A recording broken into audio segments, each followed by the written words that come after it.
E aí, pessoal, bem-vindos a mais um episódio do nosso podcast Revolução NBS, que é uma parceria entre o PSEG e a BR Carbon para subirmos a régua, para qualificarmos os profissionais que atuam no mercado de soluções baseadas na natureza e no mercado de carbono. E hoje vamos ter um bate-papo aqui super interessante, focado principalmente nas oportunidades do agronegócio e na parte de financiamento, na parte de investimento, de como um banco, como um grande banco está vendo essas oportunidades de mercado. Estou aqui com um profissional biólogo que eu conheço já de longa data, pelo menos há uns 2 anos, que eu já tive a oportunidade de trabalhar com ele na Aliança Brasil NBS, Roberto Strumpf. Por favor, fique à vontade, se apresente, bem-vindo. Danilo, muito obrigado pelo convite, prazer estar aqui. Parabéns pela iniciativa sua, da Universidade do Carbono, da BR Carmo e do PSEG. Bom, eu sou o Roberto Strumpf, como você falou. Aliás, parabéns pela forma como você falou meu sobrenome, perfeito, que é um desafio. Sou biólogo, hoje estou atuando no Rabobank como gerente do Carbon Bank. Não vou entrar em muitos detalhes agora, que a gente já poder bater um papo sobre isso. Beleza, Beto. Conta um pouco para a gente, então, como biólogo, né, a sua trajetória aí de formação e as principais posições profissionais que você teve até chegar como gerente de negócios do Rabobank. Legal, vamos lá. Bom, eu me conheço como ambientalista desde que eu me lembre, então a escolha de fazer biologia foi relativamente fácil para mim. Na verdade, entrei interessado em fazer biologia marinha. Na época, tinha acabado de começar a surfar, então, mas ao longo da faculdade percebi que ecologia e ecologia florestal e ecologia humana era a minha área, e acabei me direcionando para isso. Fiz minha iniciação científica com comunidades ribeirinhas na Amazônia, com uso de recursos florestais. Tive a oportunidade de passar 2 meses numa floresta nacional, a Floresta de Cachoeira, e isso meio que deu um direcionamento para a minha carreira logo de início. Eu finalizei o curso, já estava fazendo estágio numa empresa de consultoria que operava no protocolo de Kyoto, né? Então, sou um sobrevivente do protocolo de Kyoto e a gente brinca falando. E muito cedo, a gente, naquela época, 2005, 2006, a gente percebeu que soluções baseadas na natureza não tinham muita oportunidade, né, em Kyoto. E um pouco frustrado com isso, eu e mais alguns colegas, a gente saiu, fundou uma ONG que se chamava Iniciativa Verde, que fazia a compensação de emissões de gás de efeito estufa com reflorestamento de Mata Atlântica. Isso em 2006, 2007. Fiquei na ONG algum tempo, depois fui fazer um mestrado fora, na Austrália, fiz um mestrado em ciências ambientais. E aí, quando eu voltei, eu tive uma oportunidade muito bacana, que aí sim direcionou minha carreira, que foi entrar no Centro de Estudos de Sustentabilidade da Fundação Getúlio Vargas, em 2009, como coordenador do Programa Brasileiro GHG Protocol, né, a ferramenta GHG Protocol, desenvolvida pelo WRI, estava aterrissando no Brasil na época. Hoje ela é a ferramenta mais usada para fazer inventário de emissões corporativos. Eu atuei 3 anos lá, vou acelerar um pouquinho. Depois resolvi empreender. Isso em 2012 eu abri uma empresa que se chamava Pangea Capital. A Pangea ela era uma empresa de contabilidade, mas não de capital financeiro, mas sim capital natural. Então fazia mensuração, reporte, valoração de carbono, água, biodiversidade e aos poucos foi direcionando os serviços para o setor agrícola. A gente, na época, apoiou o WRI em desenvolver o GHG de protocolo para agropecuária, que foi uma sementinha plantada lá atrás do trabalho que eu faço hoje, né? Então, foram 8 anos com a Pangea. Acabei vendendo ela para uma empresa canadense, que na época era líder do mercado regulado de carbono, e aí foi nesse momento, em 2020, que eu voltei a atuar no mercado, né? Eu fiquei muito tempo atuando como olhando para dentro da gestão das empresas, principalmente do setor agrícola. A partir de 2020 voltei aí então no mercado voluntário, atuei 4 anos se chamava Radical, a empresa. A Radical foi então comprada pelo Banco de Montreal, fechou o escritório em São Paulo. Na época eu já estava buscando fazer projetos com o Rabobank, e isso foi início de 2024, né? Parece muito tempo já, mas foi pouco mais de um ano. Eu me juntei ao Rabobank para gerenciar essa iniciativa chamada Carbon Bank. Essa foi a trajetória de um biólogo até o setor financeiro. Maravilha, Beto. Não, muito, muito legal ouvir essa trajetória sua. É interessante entender como que um biólogo recém-formado foi chegar aí numa gestão de um projeto dentro de um banco. Interessante ver que a sua trajetória conta um pouco também a evolução do próprio mercado, né, de carbono, de soluções baseadas na natureza. Conta pra gente então, Beto, sobre o Rabobank, né? Você falou que está nessa iniciativa chamada Carbon Bank. Conta um pouco quem que é o Rabobank, qual que é a visão do banco sobre esses negócios verdes, vamos chamar assim, e o que que é o Carbon Bank que foi criado pelo banco. Legal. Bom, o Rabobank é um banco de origem holandesa, para quem não conhece, de 126 anos de idade, fruto da fusão de duas cooperativas agrícolas, uma que era um nome em holandês, difícil de pronunciar, mas começava com Ra, outra cooperativa começava com BO, por isso o nome Rabobank, nome peculiar aqui para a língua portuguesa. E tá no Brasil há 36 anos, trabalhando globalmente com foco no setor agrícola. Na Europa trabalha também, tem varejo na Holanda, trabalha com transição energética na Europa, mas teve uma decisão estratégica já há muito tempo de trabalhar só na cadeia de alimentos e bebidas a nível global, né? Então chegou no Brasil há 36 anos.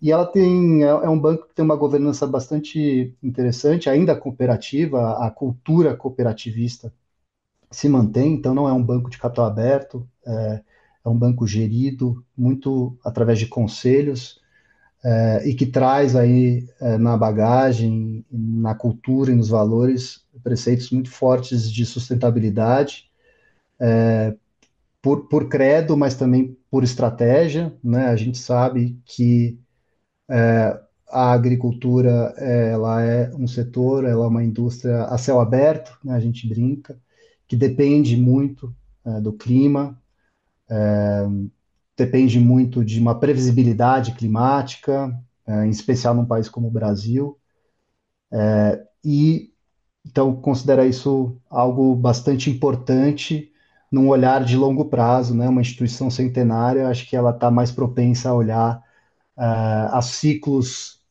de longo prazo de gestão, que é muito positivo se você está olhando para a sustentabilidade, já que sustentabilidade é uma visão também de longo prazo, independente do processo, do setor que você está.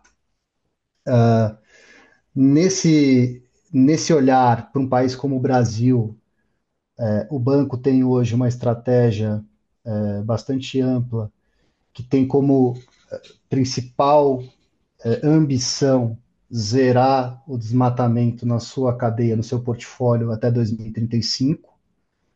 Tem para isso uma série de iniciativas acontecendo dentro de um guarda-chuva que a gente chama de Land Use Strategy, e o Carbon Bank se encaixa, né, nessa estratégia como uma forma de apresentar e de ajudar os nossos clientes a navegar aí pelo mercado voluntário de carbono.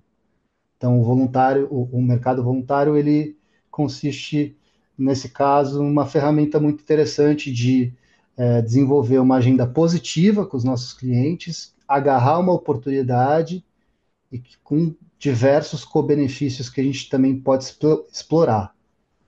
Então, assim, só para fechar, o Rabobank está em 35 países, emprega aí quase 50 mil pessoas. No Brasil, somos 650 pessoas trabalhando, mais ou menos. trabalha com duas grandes divisões, uma divisão que a gente chama de rural, produtores primários, mais ou menos uns 1.300 produtores primários na carteira, e tem a parte de wholesale, que são grandes empresas do setor de alimentos e bebidas, que são aproximadamente 300 clientes. Então é um banco, assim, em comparação a outros bancos que operam no Brasil, bem de nicho, né, bem com uma estratégia bem específica também. Respondi a pergunta ou... Respondeu sim, Beto. Legal. Legal que o Rabobank, pelo que eu entendi, ele é de uma origem do agro, né? De cooperativas, de produtos da natureza, né? Muito interessante. E é um banco holandês, né? Não é um banco que a gente ouve falar muito popularmente, igual outros bancos, né? Que a gente conhece aí, Itaú, Bradesco, Banco do Brasil. É um banco mais nos bastidores, vamos dizer assim, mas impressionante o quão grande é o banco, né? E aí você falou uma coisa que eu achei interessante, Beto, que o próprio banco tem metas de descarbonização interna, né? Se eu não me engano, você falou até 2035 se tornar net zero, alguma coisa assim. Mas ao mesmo tempo, então, esse Carbobank, ele não é só para atender uma demanda interna do banco, mas ele quer ser uma espécie de um agente de interlocução e de geração de oportunidades dentro desse setor. Então, dentro dos clientes do banco, pode ter o produtor rural, que quer, de alguma forma, ter um investimento, um financiamento que pode, inclusive, envolver a geração de créditos de carbono. E, por outro lado, também pode ter alguma empresa que precisa fazer alguma estratégia de mitigação das suas emissões, etc., e fazer uma compensação e, e fazer esse elo, eventualmente. Conta um pouco mais, assim, quais são as opções de atuação que o banco vai ter, e as oportunidades para quem quer participar do Carbon Bank. Então, sim, o banco de fato tem uma série de metas. O net zero que eu tinha citado é o net zero em termos de conversão de áreas, tá, no portfólio.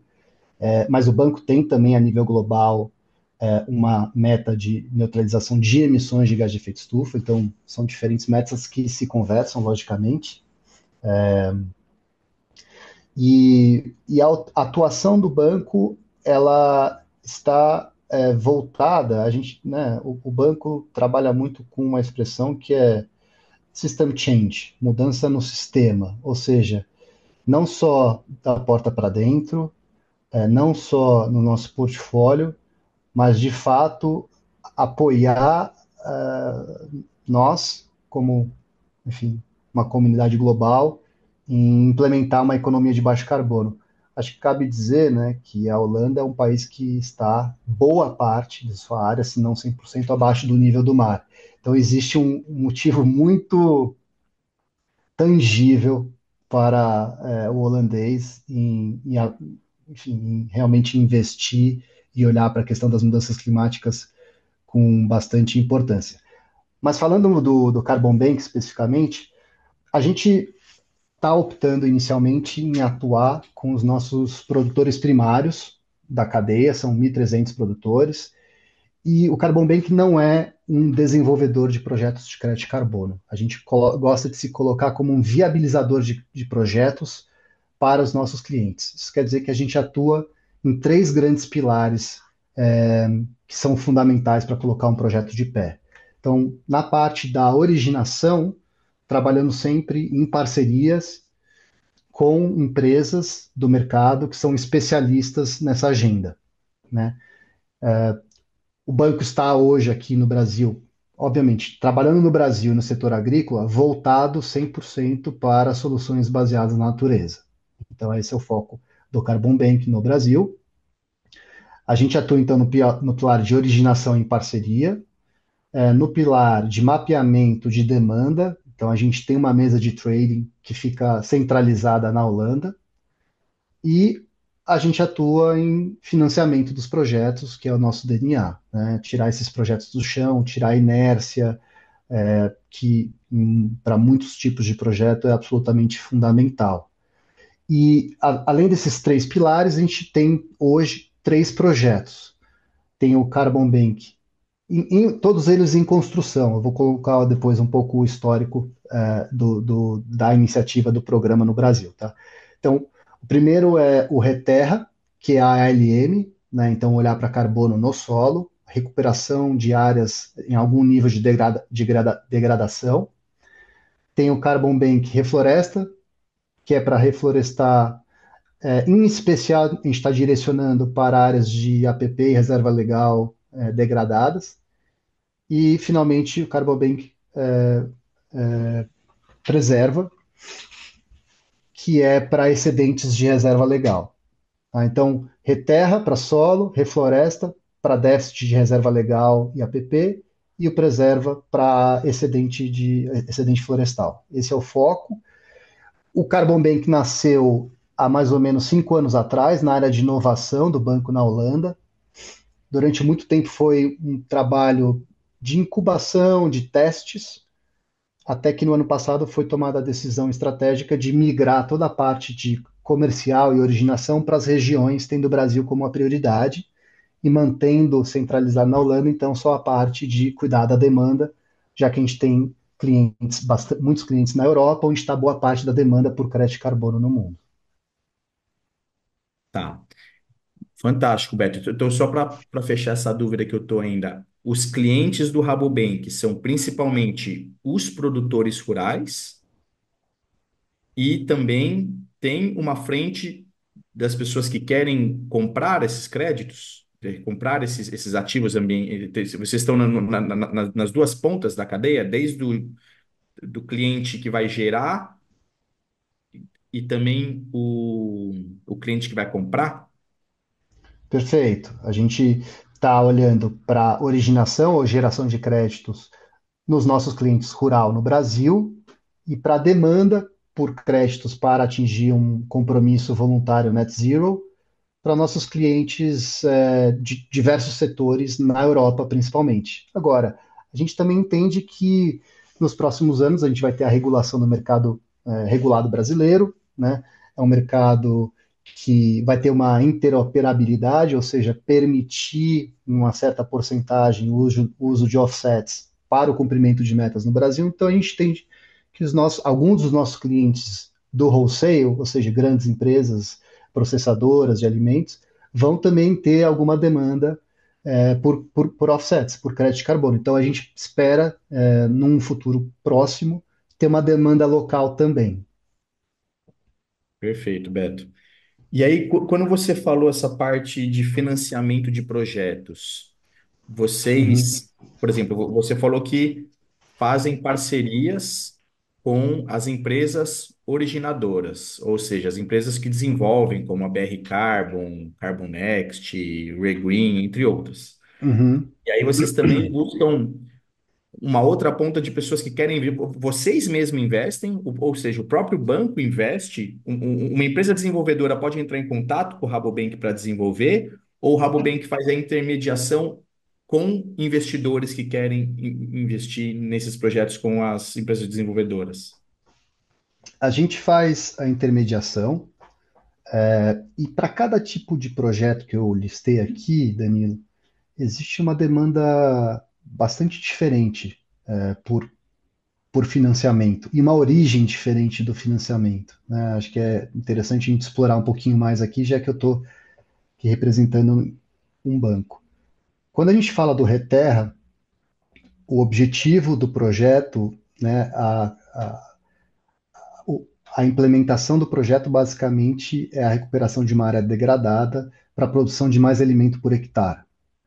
Esse é um tipo de atividade que os nossos clientes têm interesse em fazer por essência.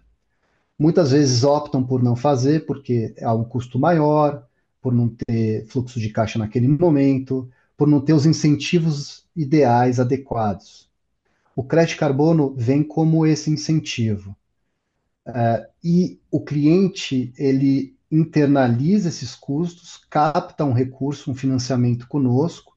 Esse financiamento pode ser até um produto de prateleira que nós temos, ou financiamentos específicos, tem uma série de produtos relacionados à sustentabilidade, a Green Bonds, Sustainable Bonds, Sustainable Loans, que o banco tem. Tem até uma nova linha de financiamento do banco, ligada ao Land Use Strategy, que é essa estratégia guarda-chuva que eu citei no começo do nosso papo, que visa prover recursos com condições especiais para que o produtor faça justamente esse investimento na recuperação de áreas degradadas, aumentando a produção por hectare, em detrimento de uma abertura de uma área nova. Então, essa é a mais fácil, seria assim, o financiamento mais próximo do business as usual. A gente tem o Preserva, que são projetos de hedge, né, onde a necessidade de capital é bem menor para você executar, elaborar o projeto. E muitas vezes a própria desenvolvedora ela internaliza esses custos, porque faz sentido para ela internalizar isso em troca de uma porcentagem maior dos créditos. Geralmente as desenvolvedoras acabam fazendo esse tipo de modelo e a necessidade de financiamento nesse caso ela é muito baixa. E por último, a gente tem o Refloresta, que é o caso mais complexo. Eu tenho certeza, assim, tem muita gente que vai nos ouvir que está, de alguma forma, tentando entender como montar o quebra-cabeça para viabilizar projetos ARR, né, projetos de reflorestamento. Por quê? Porque é um projeto muito caro, né, o fluxo de caixa dele no início é muito difícil, você tem um investimento muito grande. Muitas vezes o produtor agrícola ele não tem tantos incentivos assim para investir do bolso dele fazer o plantio de árvores. Então a gente tem uma decisão difícil que é internalizamos o risco de financiar tudo, né, em troca dos créditos futuros, que é uma coisa muito nova para um banco, para qualquer banco, ou buscamos é, dar ao nosso cliente um financiamento com condições muito especiais, como o Rabobank, inclusive, está montando esse fundo, para que ele tope captar esse recurso conosco para fazer reflorestamento, tendo um benefício do crédito carbono e também da adequação ambiental, né, ao Código Florestal, ou a gente busca um financiamento de um terceiro ator. Na verdade, seria um quarto ator. Tem o Rabobank, tem o cliente Rabobank, tem a desenvolvedora de projetos e tem um investidor por fora, viabilizando tirar esse projeto da inércia. Então, cada projeto tem uma particularidade diferente com relação ao que a gente chama, assim, de forma genérica, de carbon finance, né? E aí o Rabobank, então, ele pode atuar como diferente ator dependendo do arranjo do projeto. Às vezes ele pode ser o investidor e às vezes ele pode ser o interlocutor entre o investidor e o desenvolvedor. Uhum. Ele pode assumir diferentes papéis. Sim. Então, aí resumindo, né, no Reterra ALM, a gente está pronto para fazer o financiamento, a gente tem já as linhas feitas. Para o Preserva, não vejo muita necessidade de financiamento, na maioria dos casos. O Refloresta é onde tem a questão mais complexa. A opção que a gente tem na mesa já pronta é o nosso cliente topando captar um recurso conosco, a condições especiais, por exemplo, 20 anos de prazo, 3 anos de carência, desconto no empréstimo em alguns casos, desconto nos juros, desculpa. Mas aí seria o nosso cliente topando ele arcar com a maior parte dos riscos financeiros de executar esse projeto. A gente vem com o desenvolvedor arca muitas vezes com o custo de transação, que a gente chama, né? Que é elaborar o PD, fazer validação, verificação, ter uma conta na Verra e tudo mais. Essa é uma opção que já está pronta. A opção que a gente está agora explorando é de criar um fundo, né?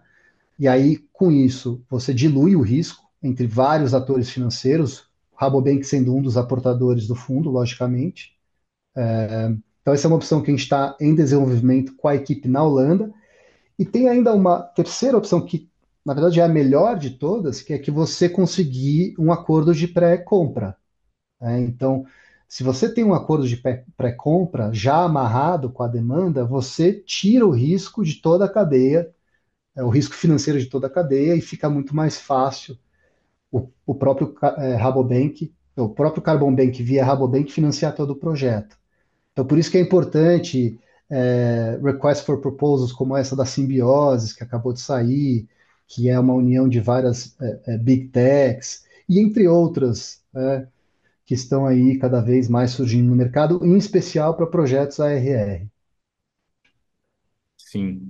Só para ver se eu entendi também, que você falou que no caso do Reterra, que são projetos ALM de agricultura, o próprio produtor busca isso daí, né? Porque a gente sabe que o produtor não está necessariamente olhando para o crédito de carbono, ele está de fato olhando para melhorar a produção dele, né? Ele quer melhorar a saúde do solo, tornar a área mais eficiente, maior produtividade, conseguir eventualmente até um valor agregado no seu produto, conseguir acessar mercados diferenciados que exigem uma certa qualidade, né, de sustentabilidade. E aí, para o produtor eventualmente conseguir atingir isso, você já consegue trazer a opção do crédito de carbono vinculado a uma empresa desenvolvedora, né, um outro parceiro, um colaborador, a fazer isso, certo? Esse é o Reterra. Já o Refloresta está vinculado a projetos de RED, ou seja, é um tipo de projeto que já não tem tanto custo, porque a floresta está lá, o crédito já existe. Esse é um tipo de projeto de emissão evitada, né? Exato. Esse é o preserva, tá? Ah, desculpa, o preserva, isso, Isso, preserva. isso. O preserva. E aí, esse daí que eu não entendi muito bem ainda como que é a relação, mas basicamente eu imagino que é um produtor que tem uma floresta, um excedente de reserva legal, ou seja, além dos 80, falando de Amazônia aqui, né? Além dos Uhum, 80% de reserva legal, o cara tem ainda 10, 15 ou até 20%, ou seja, tudo coberto com floresta, e o cara fala: Ó, eu queria conseguir gerar recursos, eu não vou desmatar essa área que por lei eu tenho o direito de desmatar, ou seja, projetos do tipo de desmatamento planejado, APD, e o cliente, ele quer fazer um projeto desse, ele pode procurar vocês, ou às vezes uma empresa desenvolvedora quer fazer um projeto desse e ter uma colaboração. Como é que funciona um pouco esse arranjo? E por fim, tem o Refloresta, que daí sim são projetos muito mais caros, né? Você colocar uma uhum, floresta no chão, você plantar uma floresta, estamos falando aí de 30, 40, 50 mil reais só para começar a brincadeira, né? Por uhum. hectare, 40, 50 mil reais por hectare.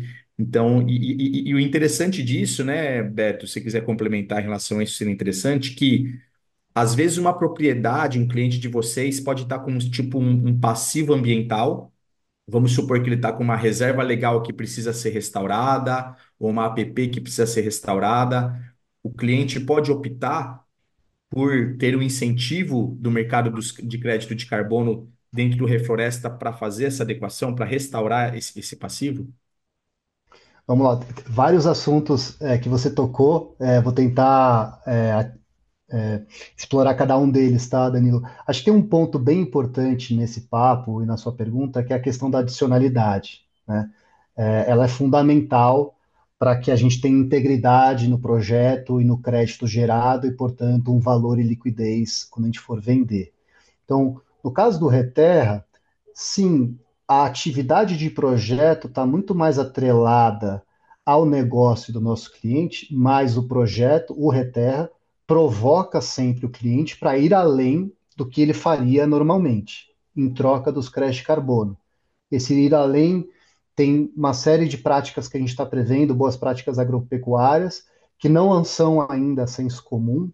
A gente sabe que tem ótimas práticas agropecuárias que no Brasil já são praticamente práticas comuns, como o plantio direto em muitas regiões. Isso não é mais adicional, portanto, não é elegível para a geração de créditos de carbono, mas a gente está prevendo hoje plantio, pastagem rotacionada, a integração lavoura-pecuária com pastagem rotacionada também. Enfim, tem que ir além do usual. Né? No caso do Preserva, como você bem colocou, hoje a gente só está atuando através da abordagem APD, né? Avoid Planned Deforestation em inglês, que é olhar para o excedente de reserva legal, porque a gente entende que a adicionalidade assim, é indiscutível nesses casos.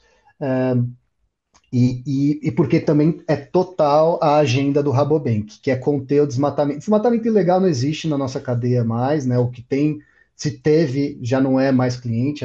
O banco é bem restritivo com relação a isso. O que a gente quer é conter ao máximo o desmatamento legal, onde acontece ainda, como no caso do Cerrado. Tá? E por fim, no reflorestamento, a gente está sim buscando ajudar os nossos clientes a resolver um passivo ambiental, mas a adicionalidade está no delta T, a gente brinca, né? Que é o tempo para você alcançar essa adequação. Hoje, o produtor ele pode ter lá o seu CAR aprovado, validado, entrar com um PRA, que é um plano de recuperação ambiental, que ele pode demorar até 20, 30 anos para executar. A ideia do Refloresta é antecipar isso, fazer esse plantio em 3 anos, e com isso ter comprovadamente a adicionalidade do processo. Tá? Então, acho que, falando de adicionalidade, que eu acho que é um tema bem específico e importante, esse é o panorama.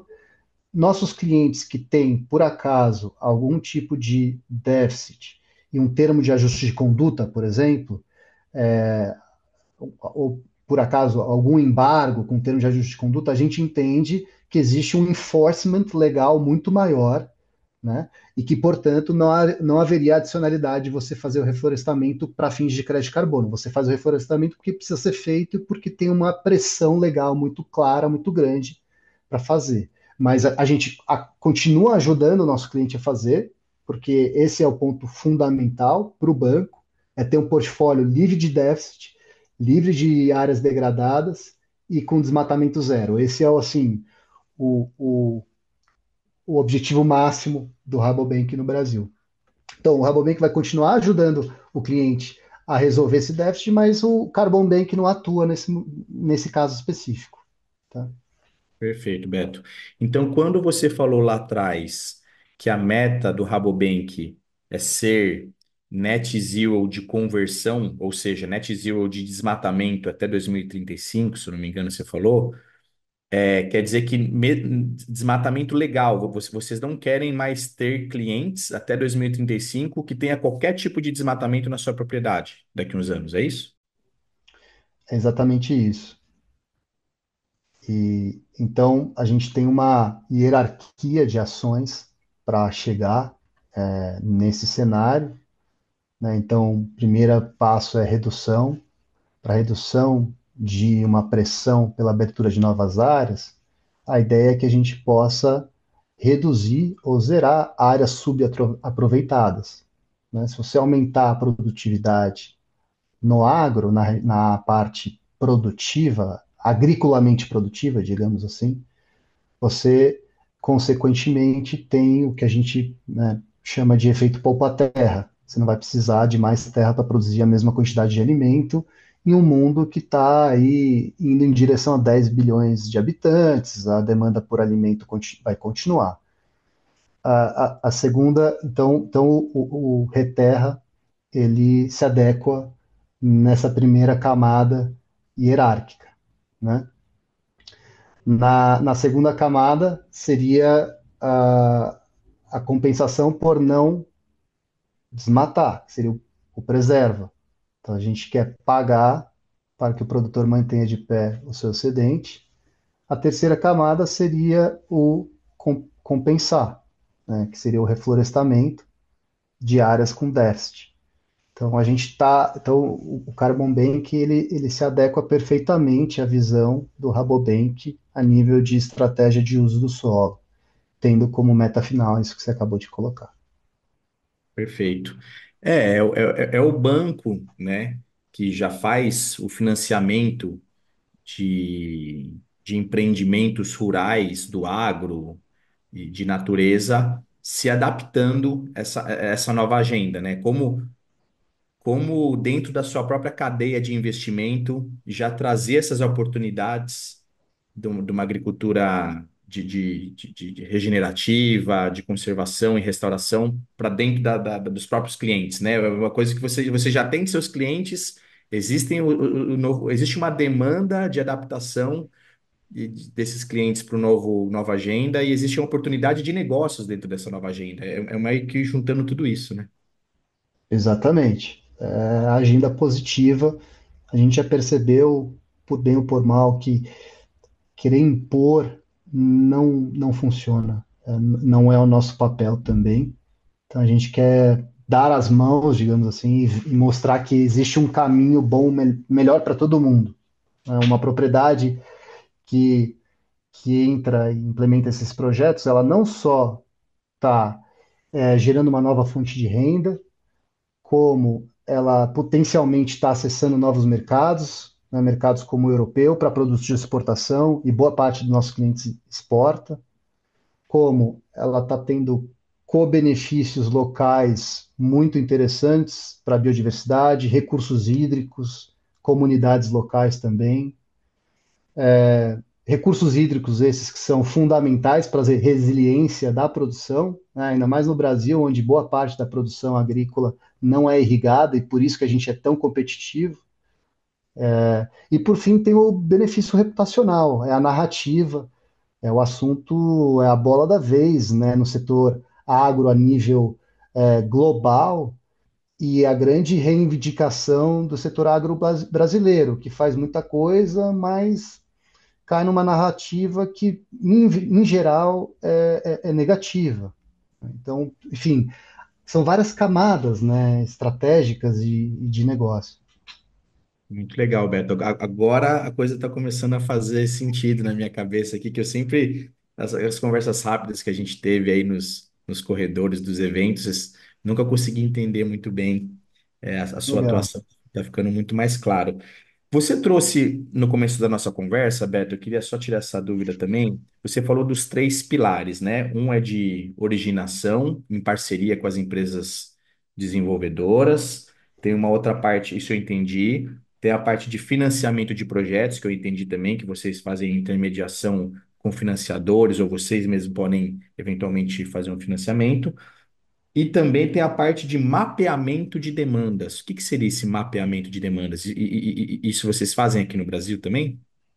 Não, o mapeamento de demandas basicamente seria o nosso time de trading, né, usando o termo trading de forma genérica, que é ter conversas com clientes, e eles ficam na Holanda, essa mesa, fica uma equipe lá, né, entendendo a demanda dos nossos clientes Rabobank lá por créditos de carbono. Então aí a gente está falando não necessariamente produtores primários, mas em especial grandes empresas da cadeia e também não da cadeia, porque como eu disse no começo do papo, o Rabobank na Europa trabalha também na transição energética, né? Então existe um mapeamento de quem tem créditos e existe um mapeamento de quem tem créditos disponíveis para vender no mercado, né? Então eu sei, por exemplo, que no início desse ano, ou no ano passado, a nossa equipe lá na Holanda vendeu créditos da BR Carbon para um cliente nosso. Ou já vendeu créditos, por exemplo, da Era. Créditos que o Carbon Bank no Brasil nem teve uma atuação. Então, é uma mesa de trading de brokerage, que como qualquer outra. Agora, logicamente, com o surgimento e a estruturação do Carbon Bank no Brasil e também em outros países, ou a gente vai querer ter um acesso direto, buscar um acesso direto ao cliente, ou, ou não. Provavelmente vai ser esse o caminho, de que vai ter uma pessoa lá na mesa de trading lá fora, olhando e priorizando a venda dos créditos do próprio Rabobank, né? Então é mais ou menos esse o pilar que eu estava tentando descrever quando eu falei mapeamento de demanda, mapeamento e venda dos créditos para a gente ter uma atuação na cadeia como um todo. Maravilha, Beto. Agora ficou super claro. É impressionante, né? A amplitude de atuação que esse programa de Carbon Bank vocês contemplam, né? Eu queria também trazer aqui, Beto, um pouco dos riscos que existem nesses projetos. Como é que vocês conseguem. Quais são os tipos de riscos, né? Dentre riscos climáticos, financeiros, a gente sabe que se trata, às vezes, de projetos de 40 anos, né? Seja conservação, seja restauração ou agricultura, são projetos de longo prazo. Então, como que vocês fazem essa análise de risco e como que isso eventualmente afeta, né, na oportunidade real do desenvolvimento desses projetos? Então, o primeiro risco para qualquer ator que está atuando nesse país, eu diria que é o risco fundiário. E quanto a isso, eu estou numa situação muito privilegiada, né? É um luxo trabalhar com carbono dentro do Rabobank, porque existe um exército de pessoas aqui dentro, dia e noite, avaliando documentação de cliente, o onboard do cliente no banco é algo extremamente burocrático, a gente realmente passa por toda a documentação. Então, se é um cliente ativo no portfólio do banco, automaticamente a primeira etapa de qualquer desenvolvedor que quer fazer o due diligence já está feita. Então, o risco fundiário ele está bem, bem gerenciado por uma questão do setor onde estamos, extremamente regulado e tal. Apesar de que eu vejo como um dos principais desafios para a gente realmente fazer esse mercado crescer, escalar no Brasil, tá? A implementação do cara é, assim, número um. Um segundo risco que ele é importantíssimo, eu entendo como o risco da inclusão de comunidades tradicionais dentro dos projetos, ao redor dos projetos. O Rabobank no Brasil atua com um nicho muito específico de grandes produtores. Esses grandes produtores eles funcionam como empresas ao ar livre, onde toda a questão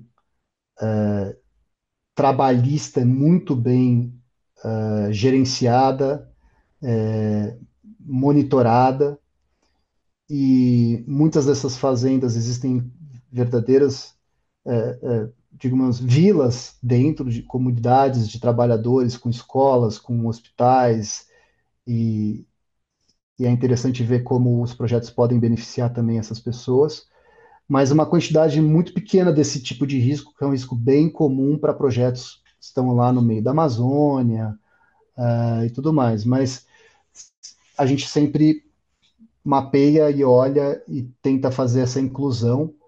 Inclusive, um dos projetos que eu nem citei aqui, que também é do Rabobank, através da Fundação Rabobank, é um projeto chamado Acorn, que ele trilhou um caminho totalmente próprio. Ele é pouco conhecido no Brasil ainda, mas está em 17 países, já beneficiou mais de 350 mil pessoas de comunidades, de pequenos produtores. É um projeto cujo foco principal é social mesmo. Ele foi desenvolvido com uma metodologia da Plan Vivo, que é para pequenos produtores, e não é para a cadeia de fornecedores do Rabobank ou de clientes diretos do Rabobank. É um projeto de geração de crédito carbono para comunidades tradicionais ou pequenos produtores, áreas de até 10 hectares, para você entender assim, realmente são pequenos produtores. Mas, enfim, fechando esse parênteses e voltando para o assunto, tem o risco comunitário, né, de participação dessas populações. Existe o risco atrelado à integridade do projeto, né, que não tem a ver só a fundiário ou comunitário, relacionado a um assunto que a gente já tratou, que é a adicionalidade do projeto, ter certeza de que a gente está indo além do business as usual, de que a gente está seguindo métricas e metodologias aprovadas, reconhecidas. Hoje, o banco está trabalhando com as metodologias da Verra, por questão de liquidez e valor do crédito. Não estamos fechados a novos padrões, de forma alguma. Eu vejo até com bons olhos a possibilidade de surgimento de novos padrões no mercado, mas é uma forma que a gente está encontrando nesse início de garantir a integridade. Então, e por fim, o risco final é garantir preço e liquidez, que isso ninguém vai garantir, né? Infelizmente, ainda nós não temos garantia, e isso que impede, eu vejo, uma escalabilidade maior do mercado. Em relação ao que a gente viu, nós estávamos juntos discutindo isso lá na Aliança. Em 2021 teve um boom de venda de créditos, isso depois de críticas do mercado baixou muito, a gente está ainda num terreno bastante nebuloso com relação à liquidez e valor de crédito. Então, é bem difícil para o desenvolvedor tomar essas decisões de projetos de longo prazo, com muito investimento inicial, num mercado sem esse tipo de garantia. Enfim, eu fiz um geralzão dos riscos que eu vi. Não sei se perdi algum que você colocaria como fundamental, mas acho que esses são os principais. Maravilha, Beto. Não, acho que você trouxe tudo. E eu estou aprendendo aqui também, ouvindo você. Não é Beto, nada, Danilo. Você está nessa agenda há bastante tempo também, que eu sei. mas essas entrevistas aqui a gente sempre aprende coisa nova, muito bom. Legal. Beto, cara, eu acho que é isso. A gente está completando aqui quase uma hora. Queria que você falasse um pouco. Eu entendo que você falou que tem 5 anos, mas é novo, né? Essa estrutura do Carbon Bank. Queria que você falasse um pouco da perspectiva que você vê desse tipo de iniciativa. Eu imagino que não só o Rabobank, eu já vi falar, por exemplo, que o Santander tem algum tipo de iniciativa semelhante nesse tipo de viabilizar e fomentar projetos de carbono para os clientes, né? Mas eu queria saber de você o que que você vê um pouco qual é a perspectiva que você vê futura desse tipo de iniciativa, dos bancos participando, né? E também os desafios que você vê para isso, né? Quais os desafios que você vê principais para esse tipo de ação se tornar mais comum, né? Da gente conseguir de fato emplacar isso daí, os produtores rurais cada vez mais, o setor do agro conseguir ver com bons olhos essas iniciativas, esses financiamentos que às vezes a gente vê quase que uma dualidade, né? Parece, às vezes, pelas notícias que a gente vê, que o setor do agro está indo na contramão, às vezes, aparentemente, quando, na verdade, não necessariamente, né? Tem uma oportunidade que é necessária, inclusive, para a gente conseguir atingir as metas de mitigação e adaptação climática, né? Uhum. Olha, de maneira geral, a minha perspectiva é bastante positiva para o futuro do mercado de carbono, mesmo voluntário. Eu acho que a gente está no meio de um freio de arrumação, né, como um todo no mercado. Esse freio de arrumação visa garantir a palavra da vez desses últimos anos, que é a integridade desses projetos.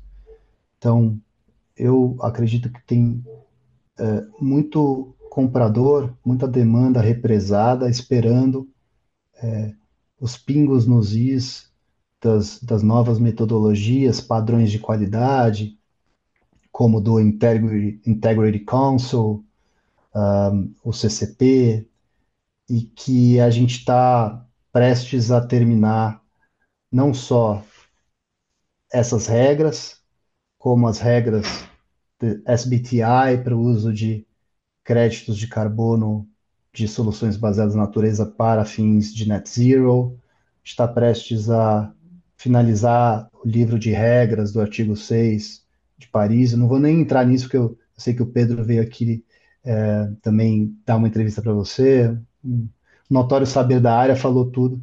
Então, assim, eu acho que a gente está no final de um processo de freio de arrumação, e além disso, eu percebo uma tendência que eu vejo com bons olhos, que é uma maior permeabilidade dos mercados regulados a créditos de carbono desenvolvidos a partir dos preceitos e das metodologias do mercado voluntário.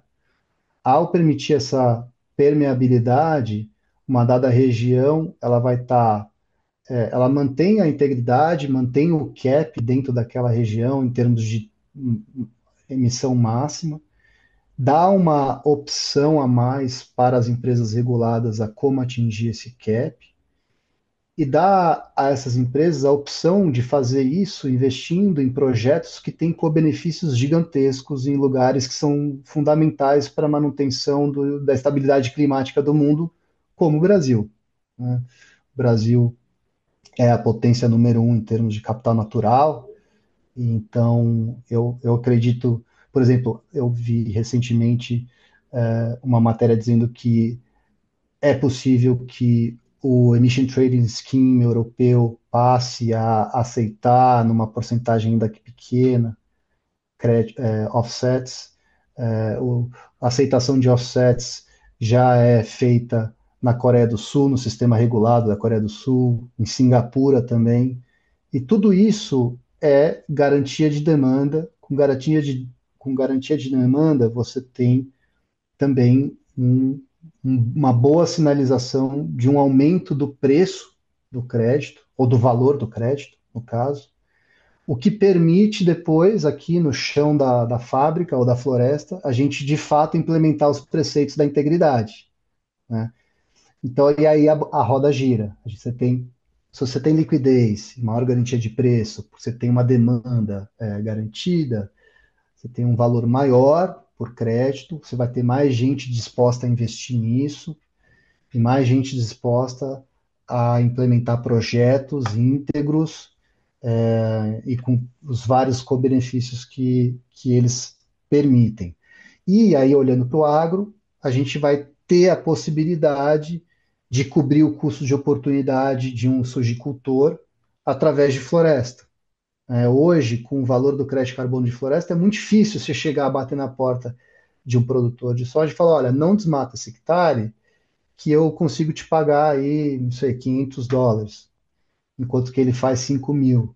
Estou chutando uns números aqui, mas é mais nessa casa. Então, se o valor do crédito estiver maior, a gente vai conseguir cobrir esse custo de oportunidade. Só para dar um exemplo, ou cobrir mais o custo inicial de um reflorestamento. Então, enfim, eu costumo brincar, né? Eu sou um otimista patológico, por isso que eu estou há 20 anos trabalhando no mercado de carbono, mas eu acho que a gente está num momento muito bom. Otimista patológico. Eu devo ser esse otimista patológico. Que Somos, bom, né? somos. Tem vários aí tentando, lutando, né? Não, não vamos É, perder a esperança nunca. Maravilha, Beto. Cara, queria te agradecer, lembrando vocês, ouvintes aí de casa, que o Beto, ele é um dos docentes do nosso MBA de Soluções Baseadas na Natureza, Mercado e Projetos de Carbono. Se você quiser saber mais, acesse aí as redes sociais da Universidade do Carbono, no Instagram, no LinkedIn. Conheça o nosso curso, nossas iniciativas e vejam também outros episódios do nosso podcast. E é isso, Beto. Queria te agradecer. Muito obrigado aí pela disponibilidade. Quiser fazer umas últimas palavras para a gente encerrar. só agradecer, Danilo, pelo convite, prazer estar aqui. Espero que o pessoal que tenha, os ouvintes aí da Universidade do Carbono tenham gostado. E é isso. Acho que dia 6 de setembro a gente está junto de novo aí nessa aula. Maravilha, Beto. E vocês aí de casa que ficaram até o final, muito obrigado e até a próxima, pessoal. Tchau, tchau.